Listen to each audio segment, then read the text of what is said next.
Hi guys, ayan. Good evening, good evening. Tayo ay magbabalik sa ating tutorial video kung paano gumawa ng bouquet. Ayan. Yan na lang ulit tayo makakapag-video ng paggawa ng bulaklak. Okay. Una guys, ayan. Meron tayong panghawak ng leaves to. Yan, silver leaf. Pero bago ang lahat, linisan muna natin. Tanggalan natin yung first petals. Okay. First petals tayo. Yung rose nga pala na to, Juliet yung pangalan. So, para malinis yung bouquet natin, linisan na natin. Para hindi na natin linisan mamaya.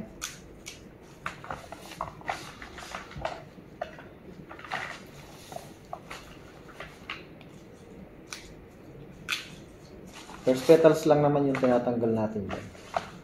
So, pag nakita nyo madumi yung petals ng rose, tanggalan mo ang first petals. Yan. Okay, ready na yung rose natin. Baby rose naman tayo. Para may konti tayong pang fillers.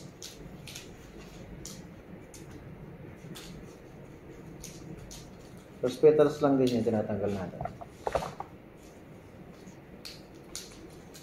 Para masaya, maaliwalas ang hitsura ng bouquet natin. Ayan.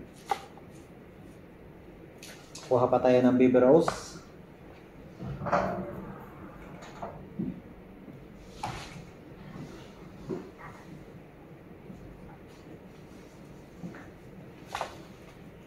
Sa pipitals lang natin yan para makita yung mga ganda ng natin bulaklak. Petals lang naman yan.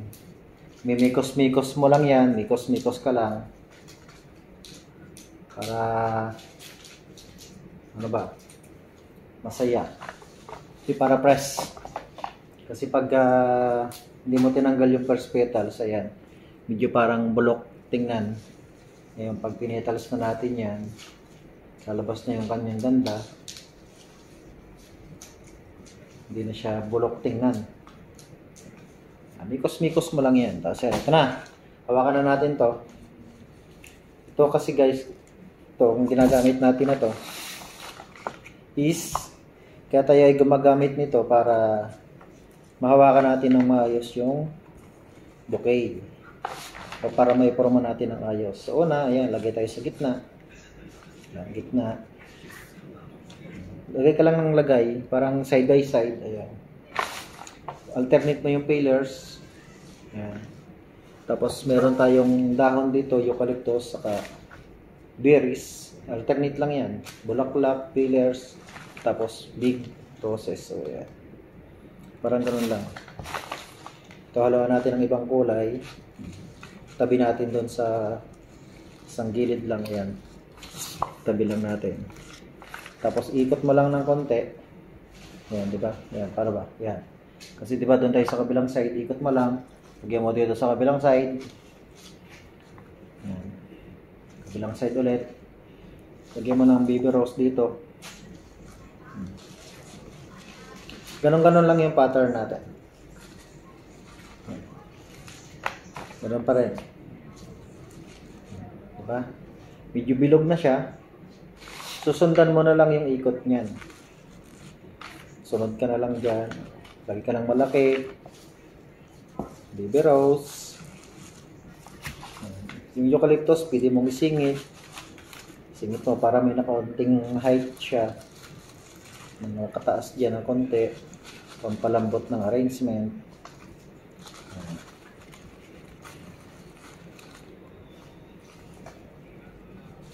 Diba?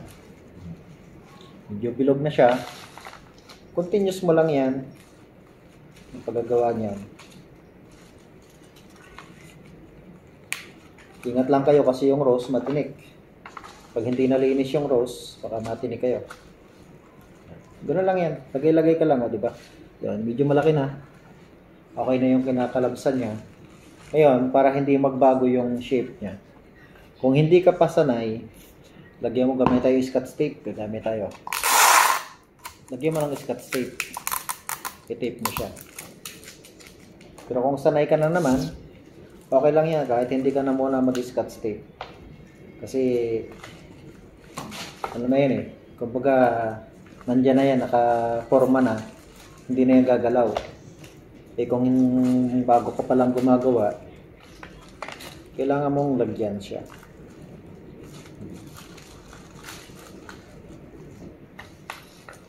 Yung price pala nito guys, dito sa Qatar is 500 riyal. Patatagpuan lang to sa Al-Hasa Mall, Forever Rose, London. Diba? Kailangan yung pinagtatrabahohan natin, ano natin yan, promote natin. Dito tayo nagtatrabaho sa Al-Hasa Mall, Forever Rose, London. Ayan, diba? Ngayon, iikot mo siya, tingnan mo kung saan kulang. Diba, pag nakaharap sa inyo, kompleto na. Kompleto na, diba? Pero dito sa side na to, medyo kulang pa. Lagyan natin. Ayan. Tapos, ikot mo lang. Ngayon, kung sabi ko nga sa'yo, kung nahihirapan ka sa paghawak, lagyan mo lang yan ng tape. Okay. Ikot mo lang, mikos-mikos mo lang yan. Nakikita mo din ang tunay na design yan. Basta sanay ka lang magmikos-mikos.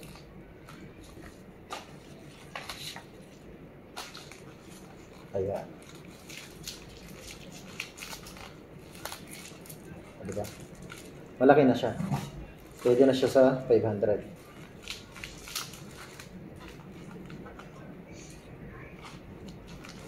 Okay, yan. 500 size na siya. Kasi itong rose na to, mahal kasi yan. Ito. Kaya konti lang yung rose na ginamit natin. Sa ibang flower shop, bihira mo makikita yung ganitong garden roses. Sa ibang shop, wala nito eh. Pero kami meron. Tapos, gagawin natin toppings to. Carnation. Yan, di ba? May mga botas yan. Botas dito, botas doon, botas doon. Tutosok lang natin to. Ganyan. Tusok mo lang. Para nakataas. Ay, naputol. Okay lang yan. Kasama sa paggawa yan, maputulan ng stem. Yan. Napasama yung tusok natin doon. Naputol siya. Okay lang yan. Magagamit pa rin naman natin to kasi mahaba pa yung stem. Sa ibang arrangement na nga lang. Okay. Yan. Bali siya, nilagyan ko ng 4 na peraso. Dagdagan ko ng isa. Kuha pa tayo isa.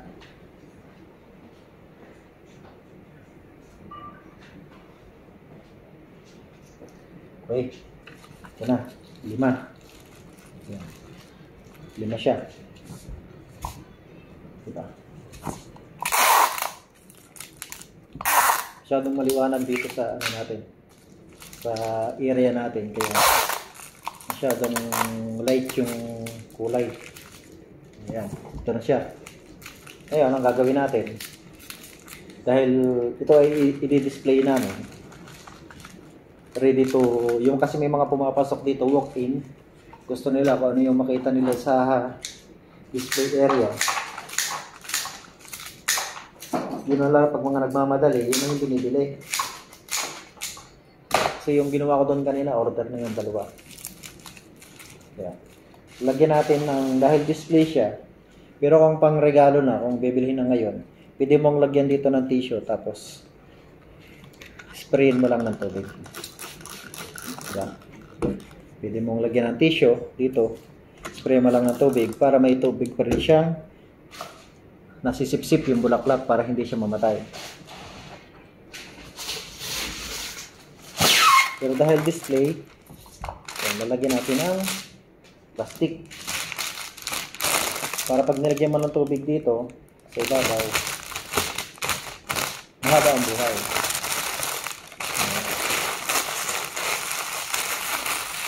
haba yung buhay nito. Hindi agad dito mamatay. Kaya nito tumagal ng hanggang isang linggo mahigit. Pero hindi naman, pag yung mga gantong kulay, bestseller kasi ito. Kaya mga isang araw lang, bukas yan, mabibinta na yan. Okay, balot naman tayo. Pero ano man pa naman kayo magbalot. Okay, ikot lang natin si camera natin. Kasi sa side tayo kukuha ng pambalot. Ayan.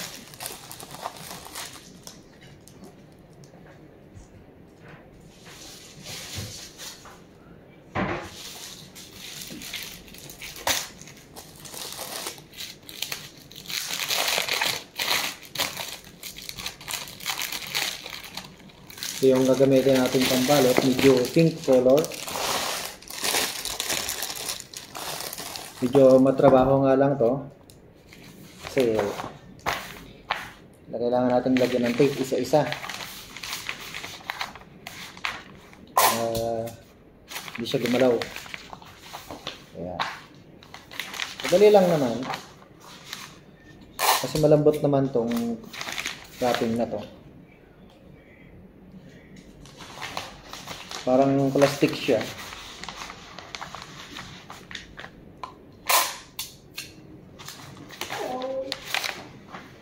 Yes. I asked you for the chairs if you Not have. just as that.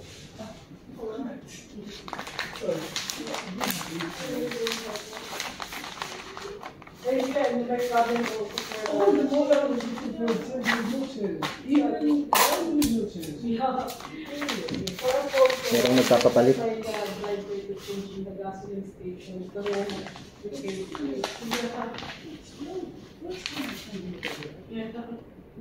This place. Like for this, like something like that.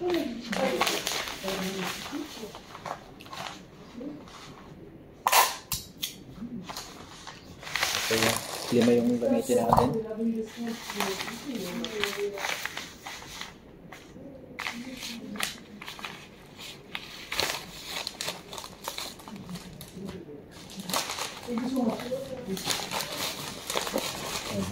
Sa pagra-wrapping natin, gano'n. Yan. Kasi kailangan paikutan muna natin to para may design tayo. Sunod-sunod mo lang yan. Yan, gano'n lang yung forma niya. Yan. Paikot lang siya, paikot.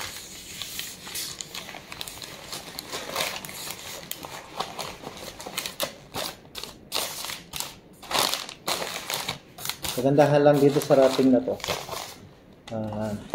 Hindi siya lokotin kasi kaya ng mga papel pag ginanito mo saka mababasa yun ng tubig, hindi mo na magamit. Ito magagamit mo pa. Ito recycle, nare-recycle ba,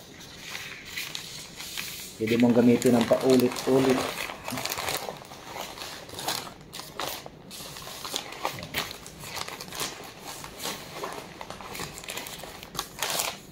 Para hindi gumalaw ang wrapping natin, kailangan natin i-scotch tape.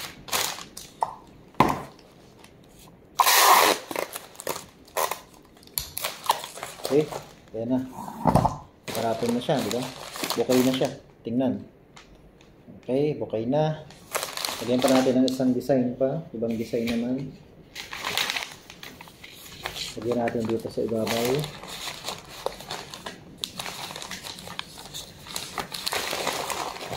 Para nakaganon siya.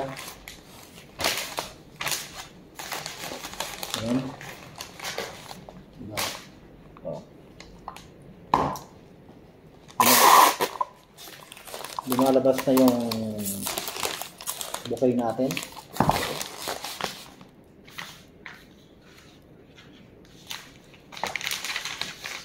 Magagamit nating wrapping dito mga 10 piraso, 10 ganito. Ano yun? Pinakang tipid pa yun, 10. Ngayon, kung hindi ka nagtitipid, hindi kang gumamit ng 12. Ganun. Bahala ka. Kung ilan yung gusto mo. Okay.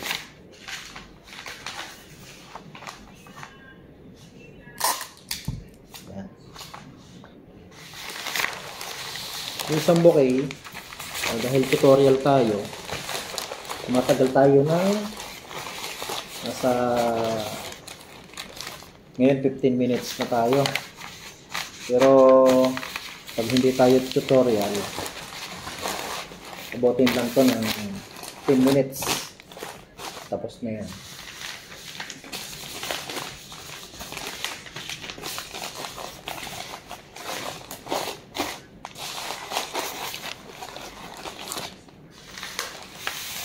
Design lang natin yung ibang wrapping na natira.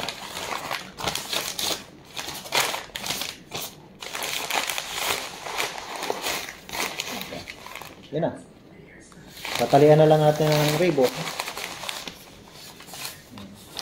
Talian natin ng ribbon yan.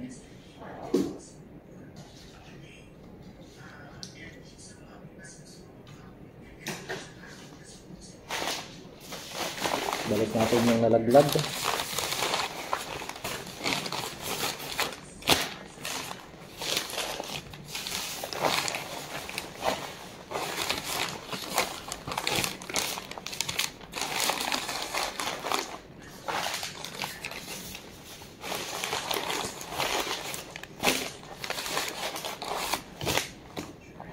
Talian natin ang ribbon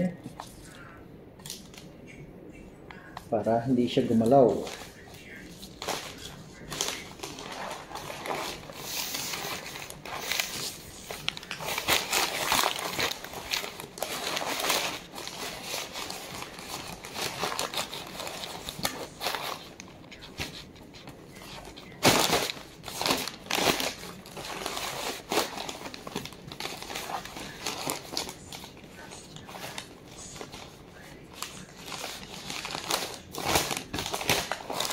Yan.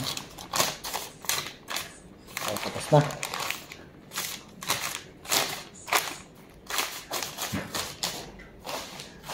Yan na yung itsura ng bouquet natin.